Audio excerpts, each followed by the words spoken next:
दोस्तों बहुत बहुत स्वागत करता हूं आपका आपके ही अपने YouTube चैनल में। दोस्तों देखिए, हम बात कर रहे हैं आरकॉम की और आरकॉम में आपको लगातार गिरावट देखने को मिल रही है।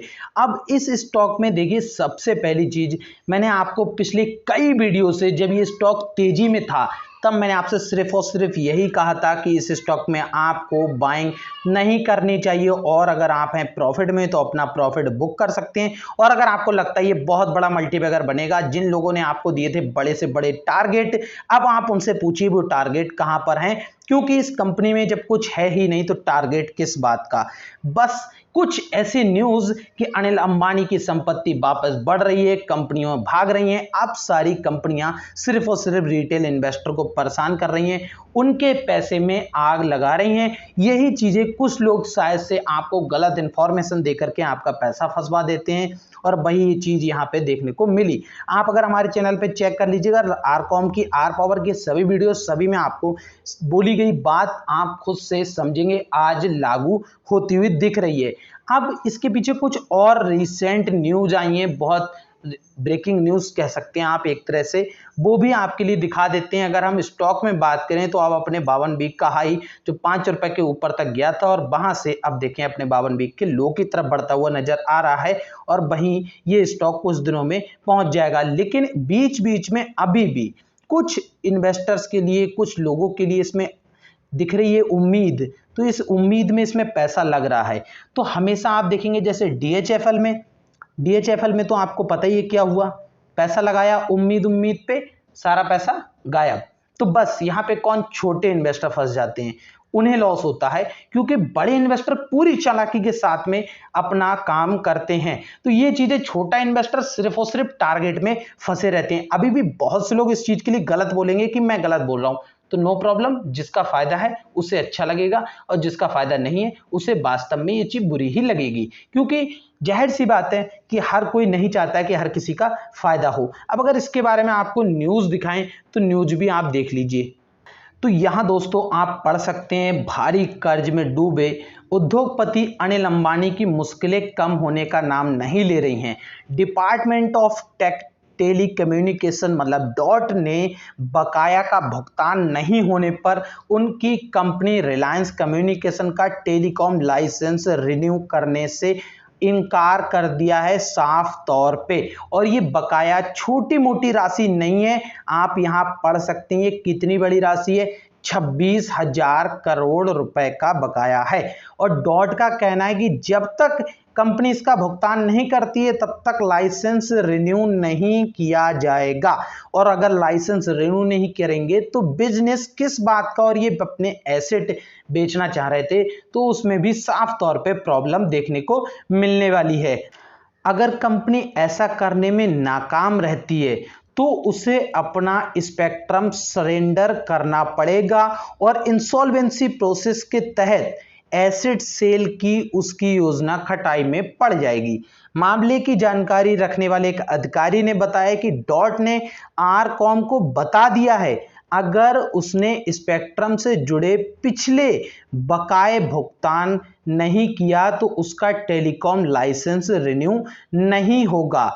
इससे पहले अगर बात करें तो यहां पे आपको साफ साफ दिखेगा कि रेजोल्यूशन प्रोफेशनल ने विभाग को बताया था कि आईबीसी कोड के मुताबिक कंपनी का बकाया मोरेटोरियम के तहत आता है और इससे उसे इसका भुगतान करने की जरूरत नहीं है। यहां पे ये बात कही गई है, तो यही चीज थी। लेकिन यहां पे अब ये बात निकल के आ रही है कि ये भुगतान करना होगा, वरना ये लाइसेंस इनका रिन्यू नहीं होगा और सरेंडर करना पड़ेगा अपना स्पेक्ट्रम। वहीं लाइसेंस रिन्यू करने का अनुरोध किया गया है। आरकॉम ने डॉट से अनुरोध किया था उसका टेलीकॉम लाइसेंस और 20 साल के लिए रिन्यू किया जाए। कंपनी के पास पूरे देश का टेलीकॉम लाइसेंस है और देश के 22 टेलीकॉम सर्कल में से 14 में 850 मेगाहर्ट्ज बैंड स्पेक्ट्रम है। कंपनी का लाइसेंस जुलाई में खत्म हो रहा है, तो ये जुलाई चल रही है।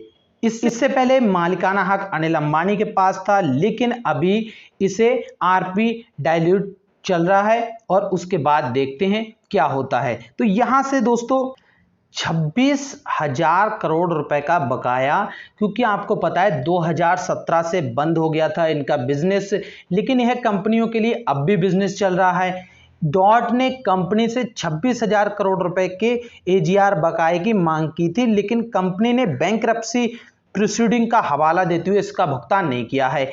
आईबीसी प्रोसीडिंग के तहत आरकॉम की कमेटी ऑफ क्रेडिटर्स ने मार्च 2020 में रेजोल्यूशन प्लान को मंजूरी दी थी। इसके तहत एसेट रिस्ट्रक्चर फर्म UBARCL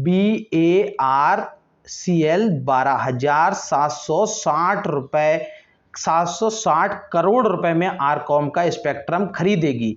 इसके अलावा टावर, फाइबर, इंटरप्राइज बिजनेस और जमीन की बिक्री से कंपनी को 20 से 23 हजार करोड़ रुपए तक की उम्मीद है। तो यहाँ पे सबसे बड़ी बात आती है, बेचेंगे तो तब, खरीदेगा तो कोई तब, जब ये 26,000 करोड़ रुपए देंगे।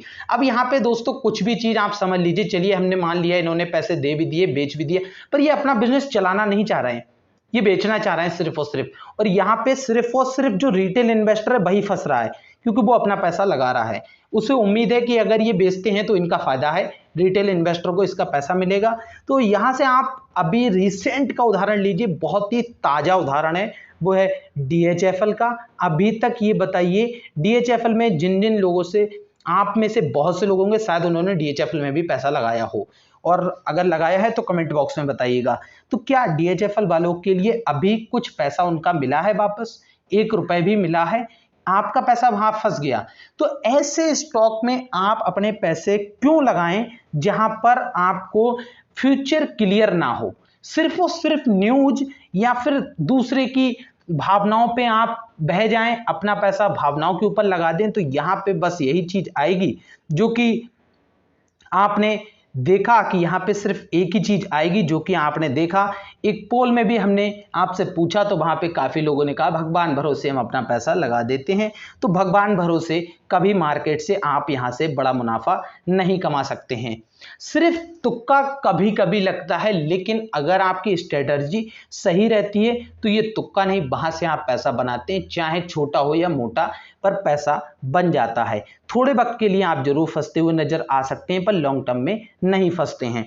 तो वही चीज, अब अगर यहां अपना पैसा जिन लोगों ने 5 रुपए के प्राइस पे लगाया, आज ये स्टॉक नीचे की तरफ आ चुका है, तो अब क्या?